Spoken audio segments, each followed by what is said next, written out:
warahmatullahi wabarakatuh. Selamat malam. Sebelumnya terima kasih sudah bersedia meluangkan waktu untuk berbincang bersama kami pada hari ini. Perkenalkan, nama saya Kutra Astika Anggarasari sebagai moderator dari kelompok kami. Dan perkenalkan juga rekan saya. Perkenalkan, saya Nasyila Putri Alfa dengan NPM akhir 008. Perkenalkan, nama saya Kalisa Jilen Kartika dengan NPM akhir 05. Perkenalkan, nama saya Sinrita Sari Agustin dengan NPM akhir 138. Pada kesempatan ini, kami ingin ngobrol santai dengan pemilik TB Dunia Baja tentang bagaimana usaha ini berjalan, khususnya dari sisi ekonomi dan sosialnya. Semoga diskusi hari ini bisa berjalan lancar ya, Kak. Baik, untuk memulai diskusi pada hari ini, boleh ceritakan sedikit tentang awal berdirinya TB Dunia Baja? Baik, selamat malam teman-teman semua. Perkenalkan, saya Nyoman Astika Tantri, bisa panggil saya Tantri ya. Sebelumnya saya cerita dulu untuk awal berdirinya TB Dunia Baja ini sebenarnya cukup sederhana ya. Waktu tahun 2021 ini saya melihat di daerah Mesuji pembangunannya di rumah-rumah dan renovasi itu mulai banyak. Seperti kayak ada juga pembangunan proyek juga cukup banyak. Sementara toko bangunan yang menyediakan material lengkap masih terbatas. Dan dari situ muncul kepikiran juga untuk buka usaha sendiri, tapi memang skalanya kecil dulu, pertamanya di 2021. Modal awalnya sih lebih difokuskan ke penyediaan barang yang paling dibutuhkan seperti semen, besi, atap, dan beberapa jenis yang lainnya.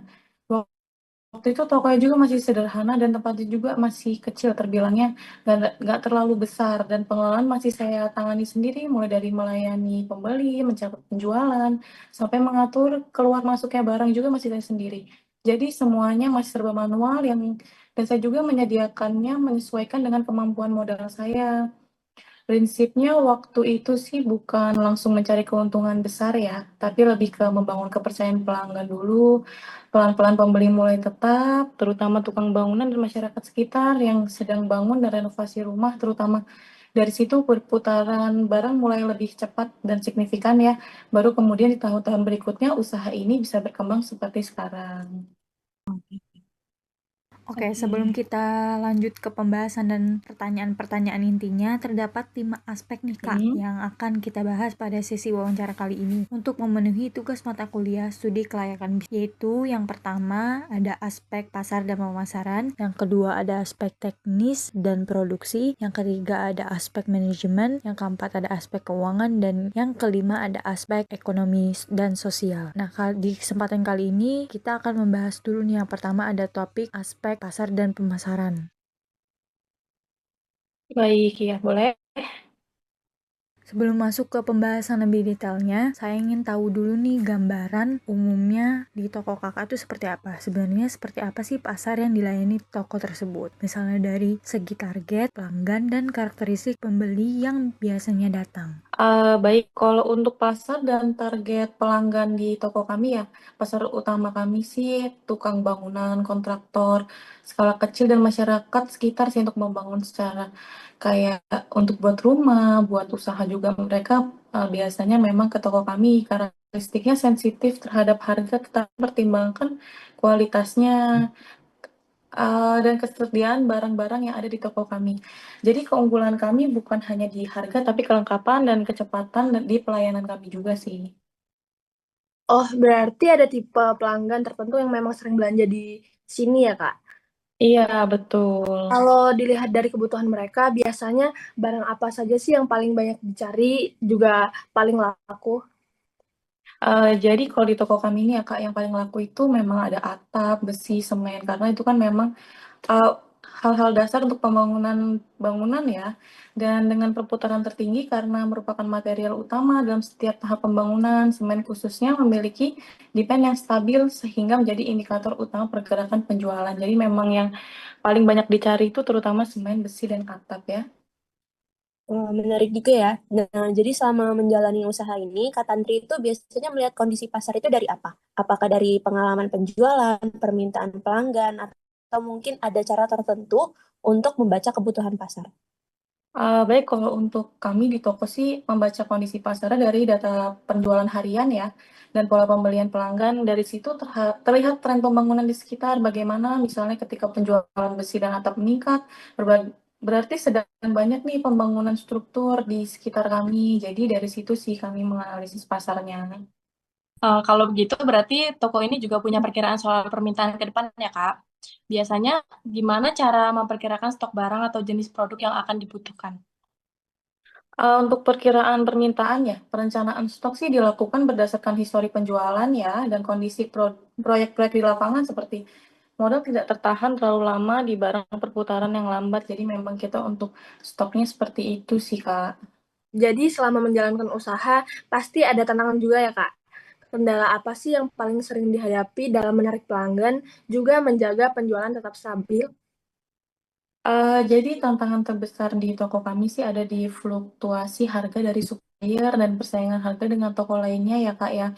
Terus strategi saat penjualan turun, kami menjaga ketersediaan barang utama, memperbaiki layanan itu sudah pasti ya, dan mempercepat distribusi ke pelanggan-pelanggan agar tetap memilih menjadi pilihan utama. Gitu sih, Kak, sebenarnya, Kak. Oke, kalau misalnya penjualan sewaktu-waktu menurun atau kondisi pasar itu berubah, biasanya strategi apa yang biasa kakak lakukan supaya usaha itu tetap berjalan? Jadi ya itu ketersediaan barangnya harus yang utama ditonjolkan ya, harus barang tuh selalu tersedia di toko kami, pelayanannya harus yang utama sih cepat juga sih biar, customer-customer kami ini tetap menjadikan toko kami ini yang paling utama. Itu sih, Kak.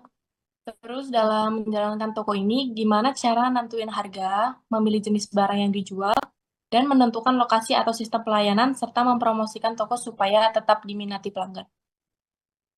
Untuk harga sih mengikuti harga pasar ya dengan margin yang disesuaikan perputaran barangnya. Produk difokuskan pada fast moving, lokasi menjadi keunggulan karena akses distribusi itu harus mudah. Promosi lebih ke relationship marketing dengan pelanggan tetap sih. Gitu, Kak. Nah, dari semua strategi itu, menurut kakak nih, faktor mana yang paling berpengaruh terhadap peningkatan penjualan atau jumlah pelanggan? Kalau untuk meningkatkan, sih dari faktor pelayanannya, terus kepercayaan pelanggannya, kalau misalnya memang kita pelayanannya bagus, pasti kepercayaan terhadap pelanggan juga bagus ya. Dan terutama ketersediaan stoknya. Kalau stoknya kita full, pasti masyarakat juga, customer juga pasti nyarinya tempat kita, karena barang kita selalu lengkap. Kalau melihat perjalanan usaha toko ini sendiri ya, Kak, menurut menurut Kakak, bagaimana sih perkembangan pasar dan peluangnya ke depan? Kalau peluangnya selama pembangunan di daerah Mas Uji ya, masih berjalan, kebutuhan bahan bangunan juga akan tetap ada. Tinggal bagaimana kami menjaga daya saingnya untuk di berbagai aspek ya, layanan atau ketersediaan stoknya juga. Itu, Kak. Oke. Kak, sebelum kita masuk ke hal teknis, aku penasaran nih, waktu awal memilih lokasi usaha ini, apa saja pertimbangannya? Dan menurut kakak itu lokasi sekarang udah cukup mendukung operasional dan pelanggan belum? Kalau lokasi yang dipilih karena berada di pinggir jalan utama ya, jalan besar lah ya, sehingga mudah diakses oleh kendaraan pengangkut barang, apalagi kendaraan-kendaraan besar ya biasanya untuk ke toko kami ya, dan dekat dengan pemukiman warga yang sedang berkembang, jadi pelanggan lebih mudah datang dan proses bongkar muat juga lebih lancar karena untuk aksesnya mudah sekali sih untuk toko kami. Oke. Berarti lokasi memang punya peran penting ya, Kak. Nah, kalau Iya. soal kapasitas usaha, biasanya Kak Tantri ini menentukan jumlah stok dan kemampuan pelayanan itu gimana supaya tetap sesuai dengan permintaan dan kondisi modalnya. Dalam menentukan jumlah stok ya, kami menyesuaikan dengan modal yang tersedia sih, Kak. Dan kecepatan perputaran barang yang fast moving seperti semen, atap besi, dan yang disediakan lebih banyak. Sedangkan yang pergerakan lambat disesuaikan agar modal tidak terlalu lama tertahan di gudang. Menarik juga ya, Kak. Kalau boleh tahu, alur operasional di toko ini dari pengadaan barang sampai penjualan ke pelanggan itu seperti apa? Selama ini, apakah sudah terasa lancar dan efisien atau belum? Untuk alur operasional di toko kami sih dimulai dari pemesanan barang ke supplier ya. Kemudian barang masuk ke gudang dan dicek jumlah serta kualitasnya. Setelah itu barang ditata sesuai jenisnya supaya mudah dicari saat ada pelanggan. Untuk penjualan, karyawan bagian toko melayani pelanggan dan jika barang dalam jumlah besar akan dibantu bagian gudang untuk proses pengangkutan dan pengiriman. Jadi memang ada untuk bagiannya masing-masing lah istilahnya seperti itu. Nah, dalam menjalankan operasional itu, peralatan atau teknologi apa aja sih Kak yang sering dipakai dan apa pertimbangan membelinya dan misalnya dari biaya atau kemudahan penggunaannya? Untuk peralatan yang digunakan masih sederhana sih ya Kak ya, seperti rak besi untuk menyimpan-nyimpan barang, alat bantu angkutnya, dan timbangan. Pertimbangannya lebih ke fungsi dan efisien biaya aja sih. Yang penting bisa mendukung kelancaran operasional di toko kami. Oke, kalau kita lihat dari penataan tempatnya nih Kak, bagaimana Kak Tantri ini mengatur layout toko dan gudang supaya kerja itu tetap lancar dan pelanggan juga nyaman? Untuk penataan barang dibuat berdasarkan jenis dan tingkat pergerakan barang ya Kak ya. Barang yang paling sering dicari diletakkan di bagian yang paling mudah, biasanya di paling depan ya, dan mudah dijangkau agar pelayanan lebih cepat dan kerja lebih efisien juga sih untuk karyawan-karyawannya. Terus untuk urusan stok barang, biasanya sistem pengendalian itu seperti apa supaya tidak sampai kelebihan atau kekurangan barang, Kak? Untuk pengendalian stok sih dilakukan dengan pengecekan rutin ya terhadap barang yang masuk dan keluar seperti opname barang itu. Dari situ bisa diketahui kapan harus melakukan pemesanan ulang agar tidak terjadi kekosongan barang yang dibutuhkan pelanggan. Jadi kami memang rutin untuk stok opname-nya itu setiap seminggu sekali Kak, untuk memantau barang-barang yang ada di gudang kami. Lalu untuk tenaga kerja operasionalnya, bagaimana cara mengatur jumlah dan keterampilan mereka supaya semua itu bisa berjalan dengan efektif? Untuk tenaga kerja dibagi sesuai tugas masing-masing ya Kak ya. Ada yang faktor di pelayanan, ada yang di gudang, dan di pengiriman. Dengan pembagian ini pekerjaan lebih efektif dan proses pelayanan ke pelanggan juga lebih cepat. Jadi memang kita ada yang satu orang untuk beberapa pekerjaan. Jadi nggak ada yang double job atau job desk yang lain dikerjakan. Jadi memang harus fokus sesuai masing-masing tugasnya biar lebih efisien juga. Kalau dari semua pengelolaan operasional ini, menurut Kakak sendiri bagian mana sih Kak yang paling penting untuk menjaga usaha tetap stabil? Hal yang paling penting dalam toko kami ya, adalah manajemen stok sih dan kelancaran distribusi barang, karena itu sangat berpengaruh terhadap kepuasan pelanggan dan perputaran penjualan di toko kami. Jadi memang harus stock out name juga kita harus mengevaluasi juga sih untuk pelayanan kami ke para customer-customer kami sih. Kak, kalau boleh tahu, dalam mengelola toko ini, bagaimana sih struktur organisasinya? Maksudnya itu kayak seperti pembagian tugas, tanggung jawab masing-masing karyawan, serta bagaimana alur koordinasi dan pengambilan keputusan yang dilakukan di usaha Kakak. Untuk struktur organisasi masih sederhana banget sih ya Kak ya. Semua keputusan utama ada di saya sama suami saya juga sebagai pemilik. Tapi untuk operasional sudah ada pembagian tugasnya yang jelas seperti bagian pelayanan toko itu siapa orangnya, gudang siapa orangnya, dan pengiriman barang juga begitu. Jadi alur kerjanya lebih teratur dan tidak tumpang tindih itu sih Kak. Berarti setiap orang itu punya perannya masing-masing ya, Kak. Terus Iya saat betul. merekrut karyawan itu, biasanya prosesnya tuh seperti apa? Apakah ada kriteria khusus yang harus dipenuhi?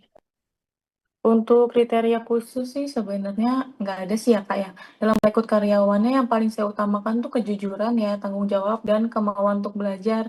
Karena toko bangunan ini kepercayaan dan ketelitian sangat penting terutama dalam pengolahan barang dan transaksinya. Jadi memang harusnya diutamakan jujur dan tanggung jawabnya. Nah, setelah karyawan mulai bekerja, apakah ada pelatihan atau arahan khusus agar mereka memahami sistem kerja di toko kakak? Untuk setiap karyawan baru pasti saya berikan arahan terlebih dahulu ya mengenai sistem kerja, cara melayani pelanggannya bagaimana, dan cara mengatur barang di gudang supaya sesuai dengan standar yang ada di toko. Jadi memang semuanya harus di-training dulu lah ya untuk kelancaran di toko kami juga. Kalau dalam kegiatan operasional sehari-hari Kak, gimana sih caranya Kakak melakukan pengawasan terhadap karyawan agar pekerjaan tetap berjalan sesuai aturan? Untuk pengawasannya sih dilakukan secara langsung ya setiap hari karena memang saya kan ada di toko setiap hari, baik dari kedisiplinan kerja maupun cara melayani pelanggan juga supaya kualitas pelayanan tetap terjaga sih di toko. Jadi memang saya terjun langsung sih, Kak. Oke, kalau toko Kakak ini memiliki SOP nggak atau aturan kerja tertulis sebagai pedoman dalam menjalankan usaha? Tentu ada ya SOP-nya, sudah ada aturan kerja juga sederhana sih seperti jam kerjanya, pembagian tugasnya, dan tanggung jawab masing-masing agar operasional di toko kami ini lebih tertib aja, Kak. Terus Kak, kalau untuk menilai kinerja karyawannya biasanya dilakukan dengan cara seperti apa?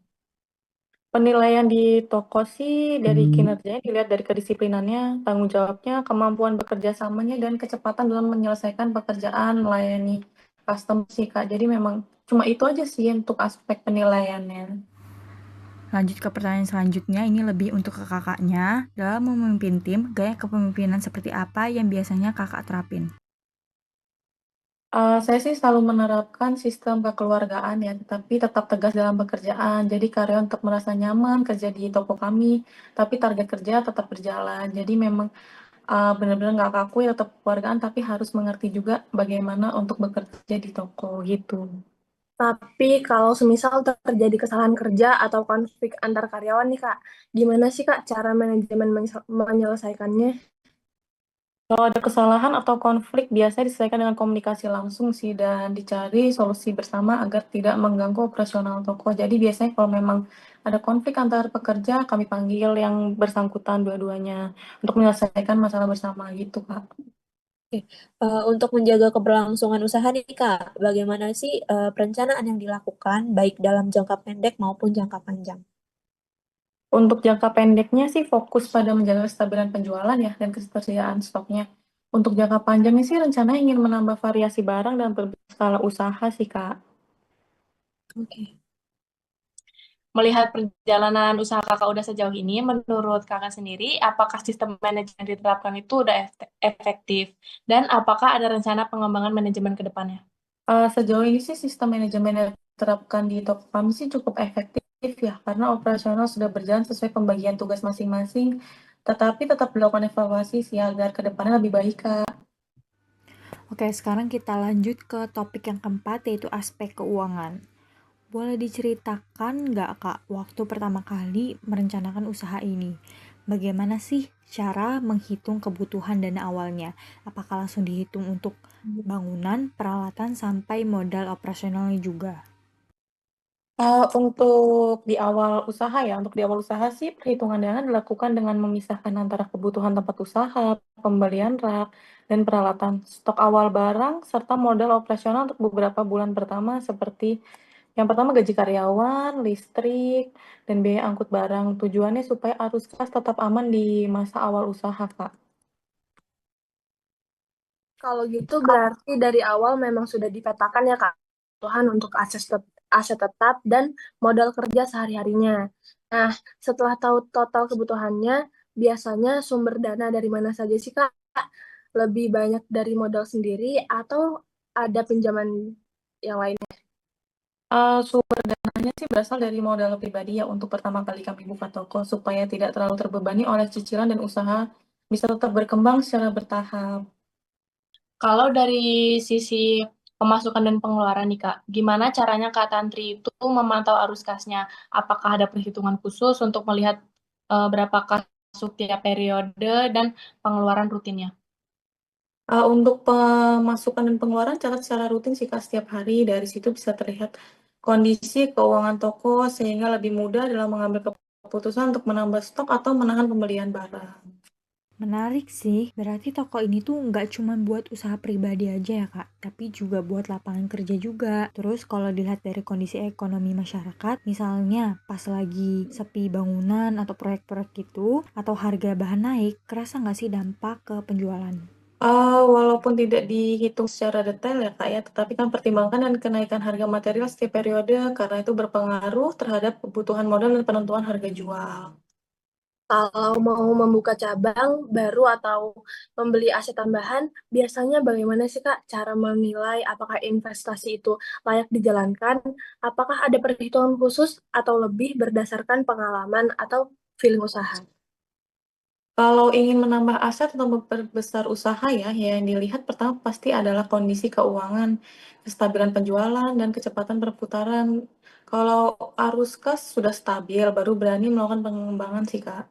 Oke, sebelum masuk ke hal teknis nih Kak, aku penasaran awal-awal buka dunia baja ini, waktu itu kepikiran nggak sih kalau usaha ini tuh nantinya bakal pengaruh ke ekonomi keluarga dan lingkungan sekitar? Untuk di awal pembuka usaha sih tujuannya utama memang untuk meningkatkan ekonomi keluarga ya Kak ya, tetapi seiring berkembangnya usaha, ternyata dampaknya juga terasa bagi lingkungan sekitar karena toko ini ikut memenuhi kebutuhan-kebutuhan bahan bangunan masyarakat yang sebelumnya harus membeli ke tempat yang lebih jauh. Sekarang udah ada toko kami jadi bisa lebih dekat lagi sih untuk pembeliannya. Nah, dari situ kan pasti usahanya mulai berkembang ya. Otomatis butuh bantuan orang lain juga. Di sini sekarang karyawannya berapa orang dan kebanyakan dari sekitar sini juga, sekitar Mesuji. Iya, seiring berkembangannya usaha, saat ini jumlah karyawan sih sekitar 10 orang dan sebagian besar berasal dari lingkungan sekitar. Jadi secara tidak langsung usaha ini ikut membuka lapangan pekerjaan untuk masyarakat setempat sih, Kak. Menarik sih, berarti toko ini tuh nggak cuma buat usaha pribadi aja ya Kak, tapi juga buat lapangan kerja juga.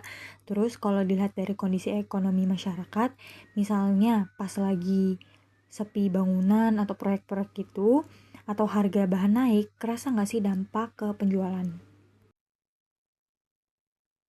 Untuk usaha toko bangunan sangat dipengaruhi ya oleh kondisi ekonomi dan aktivitas pembangunan. Ketika pembangunan meningkat, penjualan pun ikut meningkat.